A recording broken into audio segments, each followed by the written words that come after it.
Hello everyone, మీరు చూస్తుంది Suman TV. నేను మీ Keerthi. January month is known for cervical cancer awareness month. మరి ఈ సబ్జెక్ట్ గురించి ఇన్డెప్త్గా మనతో మాట్లాడి సర్వైకల్ క్యాన్సర్ గురించి మనకు తెలియజేయడానికి ప్రముఖ ఆంకాలజిస్ట్ డాక్టర్ మోహన్ వంశీ గారు మనతో పాటు ఉన్నారు. సార్, కొత్త సంవత్సరంకి వచ్చేసాం. Happy new year sir. Thank you ma'am. Wish you very happy new year to. Thank you sir. So ఈ హ్యాపీ న్యూ ఇయర్లో జనవరి మంత్తోనే సర్వైకల్ క్యాన్సర్ అవేర్నెస్ మంత్ అని స్టార్ట్ చేస్తున్నాం. సో దీని గురించి ఏం చెప్తారు సార్? ఈ భారతదేశంలో ఎస్పెషల్లీ సౌత్ ఇండియాలో అత్యధికంగా కనబడే క్యాన్సర్ గర్భసంచి ముఖద్వార క్యాన్సర్. ముఖ్యంగా poorer sections of the society, economically deprived సొసైటీలో ఆ పూర్ శానిటేషన్ హ్యాబిట్స్తో ఈ క్యాన్సర్ ఎక్కువగా చూస్తున్నాం. ముఖ్యంగా తీర ప్రాంత ప్రజల్లో ఆంధ్రప్రదేశ్, ఒరిస్సా, తమిళనాడు కోస్ట్లో this is the commonest cancer. అంటే అక్కడ తేమ కలిగిన వాతావరణంలో ఈ వైరస్, హ్యూమన్ పాపిల్లోమా వైరస్ ఎక్కువగా వ్యాప్తి చెంది ఈ క్యాన్సర్ ని కలెక్ట్ చేస్తుంది. ఈ వైరస్ వల్ల క్యాన్సర్ వస్తుంది. It's a very intelligent virus. More intelligent than corona virus. In what way sir?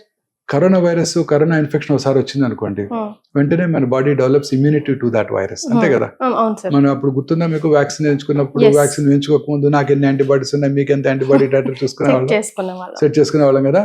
So corona virus కి ఇమీడియట్ గా బాడీ ఇమ్యూన్ మెకానిజమ్స్ దాన్ని గుర్తించి దానికి యాంటీబాడీస్ తయారు చేసి నెక్స్ట్ టైం ఇన్ఫెక్షన్ వచ్చినప్పుడు కాపాడుతుంది. ఈ వైరస్, హ్యూమన్ పాపిలోమావిరిస్ వైరస్ ఎంత స్మార్ట్ అంటే అది ఇంట్రా సెల్యులర్ గా ఉంటుంది. సెల్ లోపల ఉంటుంది, మన బాడీ ఇమ్యూన్ మెకానిజమ్స్ కి అందదు. సో తద్వారా బాడీ యాంటీబాడీస్ తయారు చేయలేదు ఆ వైరస్ కి. సో రిపీటెడ్ గా వైరల్ ఇన్ఫెక్షన్ వస్తుంది. గర్భసంచి ముఖ ద్వారా సర్వైకల్ ఎపిథీలియం మీద, దాని మీద రిపీటెడ్ ఇన్ఫెక్షన్స్ తో అక్కడ క్యాన్సర్ డెవలప్ అవుతుంది. సో మరి ఎలాంటి సిమ్టమ్స్? ఈ వైరస్ ఏమవుతుందంటే ఆ సెల్ లోపలే ఉంటుంది, అందువల్ల ఇమ్యూన్ మెకానిజమ్స్ కి దొరకదు. సో ఎటువంటి సిమ్టమ్స్ కూడా లేట్ స్టేజెస్ లో తప్ప పెద్దగా సిమ్టమ్స్ కూడా ఏమి ఉండవు. అందరు స్త్రీలు కూడా ఆ సిమ్టమ్స్ నెగ్లెక్ట్ చేస్తారు. సో సిమ్టమ్స్ ఏంటంటే ఆఫుల్ స్మెల్ తో ఉన్న డిశ్చార్జ్, లేకపోతే పోస్ట్ కాయిటల్ బ్లీడింగ్, తర్వాత ఇంటర్మెన్స్ట్రల్ బ్లీడింగ్ అంటే పీరియడ్స్ కి మధ్యలో బ్లీడింగ్ అవటం, బ్లడ్ తో పాటు స్మెలీ వైటిష్ మెటీరియల్ రావటం, లో grade abdominal pain, lower abdominal pain, ఇవి ఈ వార్నింగ్ సిగ్నల్స్ అన్నమాట. చాలా మంది స్త్రీలు వీటిని నెగ్లెక్ట్ చేస్తారు. వైట్ డిశ్చార్జ్ చాలా మందికి ఉంటుంది, బ్లడీ డిశ్చార్జ్ ఉన్నా పెద్దగా పట్టించుకోరు. పోస్ట్ కాయిటల్ బ్లీడింగ్ చూసుకోరు. చాలా మంది లేట్ స్టేజ్ లోనే డాక్టర్ దగ్గరికి వస్తుంటారు. సో ఈ చిన్న సిమ్టమ్స్ ని అశ్రద్ధ చేయకూడదు. సార్, మరి లేట్ స్టేజ్ లో వచ్చిన వాళ్ళు సర్వైవ్ అవ్వడానికి ఎంతవరకే ఛాన్సెస్ ఉంటాయి? ఏ స్టేజ్ లో వచ్చిన వాళ్ళ కేసెస్ మీరు చూసారు and they are happily living now? ఒక best part of this cancer ఏంటంటే ఇది శరీరంలో ఇతర భాగాలకు ఎక్కువగా పాకదు. ఉదాహరణకి breast cancer, lung cancer, colon cancer, stomach cancer, అలాగే లివర్ క్యాన్సర్, ఇవన్నీ ఏమవుతాయంటే లింఫాటిక్స్ ద్వారా లింఫ్ నోడ్స్ కి, బ్లడ్ వెసల్స్ ద్వారా శరీరంలో ఇతర ఆర్గన్స్ కి పాకిపోతాయి. ఈ గర్భసంచి ముఖద్వార క్యాన్సర్ జనరల్ గా స్లోగా పెరుగుతుంది. చాలా తక్కువ మందిలో ఇది శరీరంలో ఇతర భాగాలకు పాకుతుంది. చాలా సార్లు లోకల్ గా పెరుగుతూ ఉంటుంది, పక్కన ఉన్న యూరినరీ బ్లాడర్ ని పర్ఫరేట్ చేస్తుంది, యూరిన్ లీక్ అవుతుంది, అప్పుడు వస్తారు డాక్టర్ దగ్గరికి. లేకపోతే వెనకాల ఉన్న మల ద్వారాన్ని పెనట్రేట్ చేస్తుంది, మోషన్ లీక్ అవుతుంది ముందు నుంచి, అప్పుడు వస్తారు డాక్టర్ దగ్గరికి.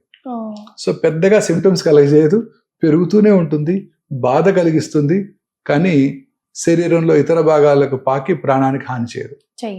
సో అందుకని చాలా కాలం బ్రతికేస్తారు ఇది లేట్ స్టేజెస్ లో కూడా. సో ఎర్లీ సర్వైకల్ క్యాన్సర్ కనుక గుర్తించినట్టయితే మనము సర్జరీ చేయడం ద్వారా దాన్ని పూర్తిగా క్యూర్ చేయవచ్చు. ఎర్లీగా ముందుగా గుర్తించినట్టయితే. చాలా సార్లు best part of this cancer ఏంటంటే దీనికి లాంగ్ ప్రీ క్యాన్సరస్ ఫేజ్ ఉందండి. అంటే క్యాన్సర్ రాకముందే దీన్ని గుర్తించవచ్చు. అండ్ దీన్ని ప్రివెంట్ కూడా చేయవచ్చు. ఇది మోర్ ఇంపార్టెంట్ మనకి. సో ముందు ఎలా గుర్తించవచ్చు? ఈ ప్రీ క్యాన్సరస్ ఫేజ్ అంటే ఏంటంటే కొన్ని సంవత్సరాల పాటు ఇది ప్రీ క్యాన్సరస్ ఫేజ్ లో ఉంటుంది, ఆ తర్వాత క్యాన్సర్ గా మారుతుంది. సో సింపుల్ క్లినికల్ ఎగ్జామినేషన్, చిన్న పాప్స్మియర్ టెస్ట్ చేయడం ద్వారా, పాప్స్మియర్ టెస్ట్ అంటే వెరీ సింపుల్ టెస్ట్, స్క్రేపింగ్స్ తీసుకొని దాన్ని స్లైడ్ మీద పెట్టి పరీక్ష చేసినట్టయితే ఆ ప్రీ క్యాన్సర్ ఫేజ్ లో ఉందా, క్యాన్సరస్ ఫేజ్ లో ఉందా ఈజీగా చెప్పేస్తారు పెథాలజిస్టులు. సో ప్రీ క్యాన్సర్ ఫేజ్ లోనే మనం ముందుగా గుర్తించామనుకోండి, అప్పుడే మనం రెమిడియల్ మెషర్స్ తీసుకుంటే, సర్జరీ కనుక చేసినట్టయితే క్యాన్సర్ ని ప్రివెంట్ చేయవచ్చు. కానీ పాప్స్మియర్ చేయించుకోవాలన్న థాట్ కూడా మాకు రావాలి. Yes, very correct. సో జనరల్గా ఇప్పుడు ఏం చేస్తున్నారంటే ఇది there was a pilot project in south India. ఇదేంటంటే మన ప్రతి 5,000 మంది పాపులేషన్కి ఒక ఫీమేల్ హెల్త్ వర్కర్ ఉంటారు. ఇప్పుడు వీళ్ళందరినీ కూడా ట్రైన్ చేశారు, ముఖ్యంగా తమిళనాడులో. When I was very young in cancer institute Adyar, అప్పుడే స్టార్ట్ అయింది ప్రోగ్రామ్. సో అందుకని క్యాన్సర్ ఇన్సిడెంట్స్ ఇప్పుడు బాగా తగ్గిపోయిందండి. సో వే బ్యాక్ ఇన్ 1991లోనే ప్రోగ్రామ్ స్టార్ట్ చేసింది యూనియన్ గవర్నమెంట్. అదేంటంటే to train each of this health worker to identify abnormal cervix, clinical గా చూసి ప్యాప్స్మియర్ చేయకుండా వాళ్ళని referral centre districts headquarters hospital తీసుకురావటం, అక్కడ ప్యాప్స్మియర్ చేయటము, వాళ్ళని ఐడెంటిఫై చేయటము, క్యాన్సర్ ముందు ఫేజ్ లో గుర్తించటము, ప్రివెంట్ చేయడం జరుగుతుంది. దీన్ని సెకండరీ ప్రివెన్షన్ అంటాం. అంటే క్యాన్సర్ రాకముందే దాన్ని గుర్తించి క్యూర్ చేసుకోగలటం. So this is quite possible. మన ప్రజలందరికీ ఇది వెరీ సింపుల్ టెస్ట్, ఇన్ఎక్స్పెన్సివ్. మన ఎవ్రీ గైనకాలజిస్ట్ వాళ్ళ ఆఫీస్లోనే పరీక్ష చేసేయగలరు. కానీ చేయమని కూడా ఈవెన్ పేషెంట్ చెప్పాలి, లైక్ పీపుల్ చెప్పాలి, అండ్ గైనక్ కూడా సజెస్ట్ చేయాలి కదా సార్, చేసుకోండి పలానా టైంకి అని. ప్రతి gynaecologist they are aware now. వాళ్ళు రొటీన్ గా చెకప్ వచ్చినప్పుడు they must examine the breast of the women and teach them how to examine themselves. So ప్రతి స్త్రీ కూడా ఎప్పుడొకప్పుడు లేడీ డాక్టర్ దగ్గరికి వెళ్తుంటారు. అప్పుడు ఒకసారి వారితో పరీక్ష చేయించుకోవటం, బ్రెస్ట్ ఎగ్జామినేషన్, తర్వాత నేర్చుకోవటం ఎలా సెల్ఫ్ గా ఎలా అవేర్నెస్ తెచ్చుకోవాలి, ఎలా బ్రెస్ట్ ఎగ్జామినేషన్ చేసుకోవాలి, ఏమేమి మార్పులు ఉంటే డాక్టర్ దగ్గరికి రావాలి. అదే టైంలో క్లినికల్ ఎగ్జామినేషన్, ఒకసారి లేడీ డాక్టర్ కనుక ఎగ్జామినేషన్ చేస్తే చాలా ఈజీగా ఐడెంటిఫై చేయగలుగుతారు. నార్మల్ గా ఒక ప్యాప్స్మియర్ తీసేసుకుంటే చాలా ఈజీగా ప్రీ క్యాన్సర్ ఫేజ్ ని గుర్తించవచ్చు. వెరీ సింపుల్, ఇది ఇన్ఎక్స్పెన్సివ్ టెస్ట్. చాలా మన ఇండియన్ ఎన్విరాన్మెంట్ లో చాలా ఈజీగా చేసేయగలుగుతాం. తద్వారా దీన్ని గుర్తించవచ్చు. దీన్ని సెకండరీ ప్రివెన్షన్ అంటాం. దీనికి ప్రైమరీ ప్రివెన్షన్ కూడా ఉంది. ప్రైమరీ అంటే అసలు రాకుండా చేయటం, అది వ్యాక్సినేషన్. ఈ మనకి కాజ్ అండ్ ఎఫెక్ట్ తెలుసు. హ్యూమన్ పాపిలోమాటస్ వైరస్ ఇన్ఫెక్షన్, దీనివల్ల వచ్చే ఎఫెక్ట్ క్యాన్సర్ సర్విక్స్. సో అందుకని సైంటిస్టులు దీనికి వ్యాక్సిన్ కనుక్కున్నారు. సో ఈ వైరస్ వెరీ స్మార్ట్. బట్ ఈ వ్యాక్సిన్ ఏం చేస్తుందంటే మన స్త్రీలలో, పిల్లల్లో, ఆడపిల్లల్లో ఇమ్యూనిటీని పెంచుతుంది. పెంచి it make sure that repeated viral infections do not అక్కర్. Repeated గా వైరల్ ఇన్ఫెక్షన్స్ రాకపోయినట్టయితే మనము ఆ క్యాన్సర్ ని ప్రివెంట్ చేయవచ్చు. సో చాలా సింపుల్. 10 to 12 years రాగానే ఈ వ్యాక్సిన్ కనుక మనం ఇచ్చేసినట్టయితే మన పిల్లలందరికీ, ఆడపిల్లలందరికీ సెల్ ఫోన్ కొనివ్వకుండా అదే కాస్తో ఈ వ్యాక్సిన్ కనుక ఇచ్చినట్టయితే పూర్తిగా మనం మసూచిని, పోలియోని ఎలా ఎరాడికేట్ చేసామో అలా ఈ క్యాన్సర్ కూడా ఎరాడికేట్ చేసుకోవచ్చు. సార్ ఇప్పుడు రాని జబ్బులకు ఎందుకు వ్యాక్సినేషన్ అని జరుగుతున్న డిబేట్ కి మీ word? This is a very common problem అండి సౌత్ ఇండియాలో. ఇది రాని జబ్బు కాదు, ఇది ఖచ్చితంగా చాలా కామన్ ప్రాబ్లం. ఛాన్సెస్ ఎక్కువగా ఉన్నాయి. ఈ ఒక్క వ్యాక్సిన్ అతి తక్కువ ఖర్చుతో ఇప్పుడు అందుబాటులో ఉంది. లాస్ట్ టైం మన్మోహన్ సింగ్ గారు ప్రైమ్ మినిస్టర్ గా ఉండగానే వారు మెర్క్ కంపెనీతో డిస్కస్ చేసి ఈ వ్యాక్సిన్ ఇండియాలో చాలా తక్కువ ఖర్చుగా అందుబాటులో తీసుకొచ్చారు. ఇప్పుడు ప్రెసెంట్ గవర్నమెంట్ ఇండియాలోనే ఈ వ్యాక్సిన్ తయారు చేసి మన పిల్లలందరికీ ఫ్రీగా ఇవ్వాలనుకుంటుంది. మన బడ్జెట్ లో the present government, the present finance minister announce చేశారు, ఇది ఫ్రీగా మన పిల్లలందరికీ అందిస్తామని. సో ఫ్రీగా అందిస్తామని. సో ఈ వ్యాక్సిన్ ఇవ్వటం ద్వారా 016 కానీ 026 కానీ 2-3 డోసేజ్ స్కెడ్యూల్స్ ఉన్నాయి. ఇవ్వటం ద్వారా మనం ఈ ఇన్ఫెక్షన్ రాకుండా చేసి క్యాన్సర్ రాకుండా చేయవచ్చు. క్యాన్సర్ రాకుండా వ్యాక్సినేషన్ తో చేయొచ్చు. ఓకే, సైడ్ ఎఫెక్ట్స్ వస్తాయా? వెంటనే మాకు ఒక డౌట్ వస్తుంది. ఏమీ సైడ్ ఎఫెక్ట్స్ లేవు దీనికి. మనం మిగతా వ్యాక్సిన్ లాగానే ఏదైనా కొంచెం 99 degrees ఫారెన్హైట్ ఫీవర్ రావచ్చు తప్ప ఎటువంటి సైడ్ ఎఫెక్ట్స్ లేవు. కంఫర్టబుల్ గా మన పిల్లలందరికీ మనం ఇప్పించేయచ్చు. ఖచ్చితంగా ఇవ్వాలి కూడా. 10 years రాగానే ఇచ్చినట్టయితే this deadly disease can be prevented after 10 years. After 10 years. Okay sir, before marriage ఎప్పుడైనా ఇవ్వచ్చు, మ్యారేజ్ చేసుకున్నా కూడా ఇవ్వచ్చండి, తీసుకోవచ్చు వాళ్ళు కూడా. కానీ ఒక 1 year ప్రెగ్నెన్సీ రాకుండా చూసుకోవాలి. After vaccination. సో మ్యారేజ్ అయిన తర్వాత కనుక ఈ వ్యాక్సిన్ తీసుకోవాలనుకుంటే ముందుగా చెక్ చేసుకోవాలి ఆల్రెడీ డిసీజ్ వచ్చిందా లేదా అనేది. లేట్ గా వ్యాక్సిన్ తీసుకున్నా కూడా, అంటే ఇప్పుడు 10-12 years లో వ్యాక్సిన్ తీసుకుంటే వాళ్ళకి ఆ తర్వాత ఫ్యూచర్ లో ప్యాప్స్మియర్ కూడా ఏం అవసరం లేదు అసలు. బట్ లేట్ గా 20s, 30s లో up to 45 Indian government recommends, world body also recommends 45 వరకు మీరు వ్యాక్సిన్ తీసుకోవచ్చు అని. బట్ వాళ్ళు అంటే vaccine would try to prevent, but పూర్తిగా నివారించలేదు. సో వాళ్ళు రెగ్యులర్ గా స్క్రీనింగ్ కూడా చేసుకోవాల్సి ఉంటుంది. సంవత్సరానికి ఒకసారి వారు లేడీ డాక్టర్ దగ్గరికి వెళ్ళి పరీక్ష చేసుకోవాల్సి ఉంటుంది. నేను వ్యాక్సిన్ తీసుకున్నాను 35 ఏళ్ళప్పుడు ఇంకా నాకు రాదు అని అనుకోకూడదు. చిన్నప్పుడే తీసుకుంటే yes, it is definitely primary prevention. 35 లోనే 40s లో కానీ తీసుకున్నారు అనుకోండి, ఇంకా నాకు రాదు అని అనుకోకూడదు. రెగ్యులర్ గా స్క్రీనింగ్ కూడా చేసుకోవాల్సి ఉంటుంది. సార్ ట్రీట్మెంట్స్ మరి ఏ విధంగా ఉంటాయి? బికాస్ చాలా లేట్గా తెలుసుకున్న వాళ్ళ పరిస్థితి ఏంటి, అర్లీగా తెలుసుకున్న వాళ్ళ పరిస్థితి ఏంటి, ఎంతవరకు బయటపడవచ్చు? దీనికి స్టేజింగ్ చేయడానికి జనరల్గా ఎంఆర్ఐ స్కాన్ వాడుతుంటాం. ఇప్పుడు కొత్తగా పెట్ ఎంఆర్ అందుబాటులోకి వచ్చింది. పిఈటి ఎంఆర్, పెట్ ఎంఆర్ హైదరాబాద్లో ఫస్ట్ టైం ఇండియాలో అందుబాటులోకి వచ్చింది. ఈ పెట్ ఎంఆర్ చేయడం ద్వారా చాలా యాక్యురేట్గా ఈ క్యాన్సర్ని స్టేజ్ చేయవచ్చు. పెట్ వేరు, పెట్ ఎంఆర్ వేరు. పెట్ ఎంఆర్, పెట్ వేరు, పెట్ ఎంఆర్ వేరు. Okay. PET MR combination of MRI and PET. MRI is very useful. Pelvic organs diagnose చేయడానికి MRI is the best tool.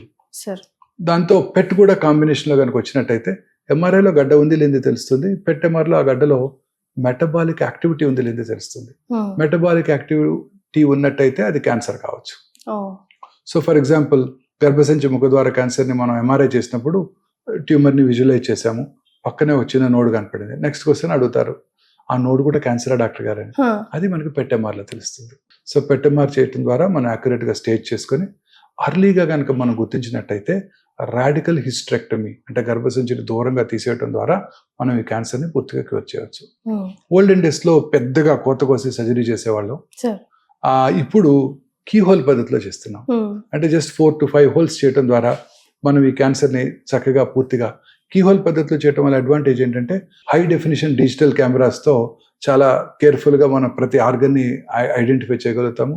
Cancer ఎక్కడుంది, ఎంత దూరం పాకిందో 16 to 17 times మ్యాగ్నిఫైడ్ ఇమేజ్ని operation room screen మీద చూస్తూ surgery చేయడం చాలా కంఫర్టబుల్గా ఉంటుంది సర్జన్కి, పేషెంట్ కూడా. ఈ గర్భసంచి ముఖద్వారం పక్కన వైటల్ ఆర్గన్, యూరినరీ బ్లాడరు, వీటికి వెళ్ళే నర్వ్స్ని చాలా ఈజీగా ఐడెంటిఫై చేసి ఆ నర్వ్స్ని ప్రిజర్వ్ చేస్తూ నర్వ్ స్పేరింగ్ రాడికల్ హిస్టెక్టమీ చేస్తూ ఎటువంటి సైడ్ ఎఫెక్ట్స్ లేకుండా సర్జరీ చేయడానికి అవకాశం ఉంది. అండ్ ఈ కీహోల్ పద్ధతి ద్వారా సర్జరీ చేసినప్పుడు తొందరగా రికవర్ అయిపోతారు పేషెంట్స్.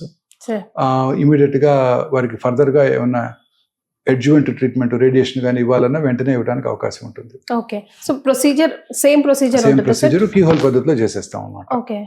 సో లేట్ స్టేజెస్లో డయాగ్నోస్ చేసినప్పుడు స్టేజ్ 2B, స్టేజ్ 3, స్టేజ్ 4లో వీళ్ళందరికీ రేడియోథెరపీ ద్వారా ప్లస్ రేడియోథెరపీతో పాటు కంకరెంట్ కీమోథెరపీ ద్వారా వీళ్ళని ఇప్పటికీ కూడా క్యూర్ చేయవచ్చు. ఈ రేడియోథెరపీలో కూడా అనేక నూతన చికిత్సా పద్ధతులు ఇప్పుడు అందుబాటులోకి వచ్చాయి.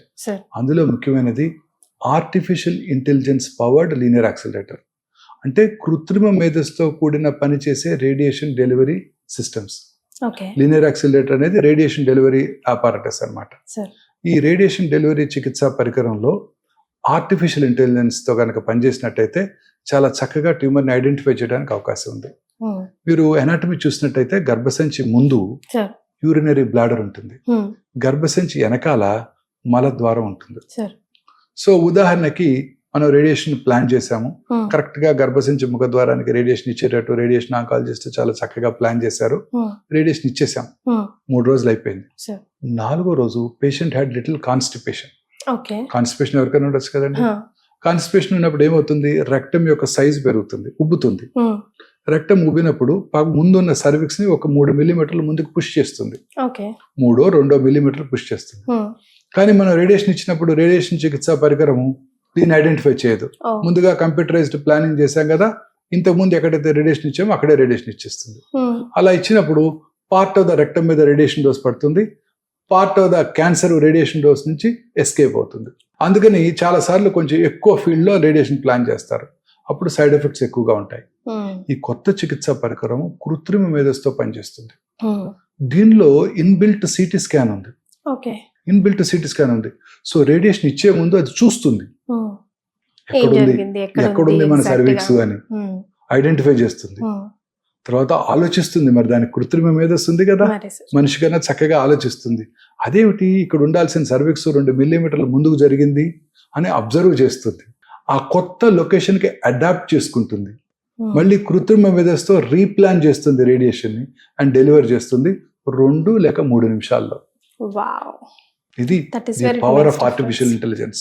ఒమేగాలో ఉంది కదా సార్? ఒమేగాలో ఉంది. సో ఈ రేడియేషన్ చికిత్సా పరికరంతో ఆ పక్కన ఉన్న నార్మల్ రెక్టమ్ అంటే మలద్వారం మీద ఎటువంటి రేడియేషన్ లేకుండా ప్రిసైజ్ గా ఎవ్రీ డే మనం గర్భసంచి ముఖద్వారం మీదే రేడియేషన్ ని టార్గెట్ చేయగలం. అలాగే ఒక రోజు 4వ రోజో 10వ రోజో కొంచెం వాటర్ ఎక్కువ తాగి ట్రీట్మెంట్కి వచ్చారు. సడన్ గా యూరిన్కి వెళ్ళాలన్న కోరిక కలిగింది. కానీ అప్పుడే టెక్నీషియన్ వచ్చి మీ టర్న్ వచ్చింది రండి మేడం అన్నారు. ఇది 2 నిమిషాలే కదా చికిత్స, చేంజ్ చేసుకుని వెళ్ళిపోదాం, లేకపోతే ఇంకెవరో వస్తారు మళ్ళీ నేను 10 నిమిషాలు Wait వెయిట్ చేయాలి చేయాలి. అనుకొని లోపలికి వెళ్ళిపోతారు. మరి బ్లాడర్ కొంచెం సైజ్ పెరిగింది, బ్లాడర్ లో యూరిన్ ఉండటం వల్ల గర్భసంచి ముఖ ద్వారానే 1 మిల్లీమీటర్ వెనక్కి జరిగింది. దీన్ని కూడా ఇది ఐడెంటిఫై చేస్తుంది. అరే వా, చేసి ఆ కొత్త లొకేషన్కి అడాప్ట్ చేసుకుని రీప్లాన్ చేసి రేడియేషన్ డెలివరీ చేసేస్తుంది. Such valuable information sir. Thank you so much for joining us. నమస్తే అండి.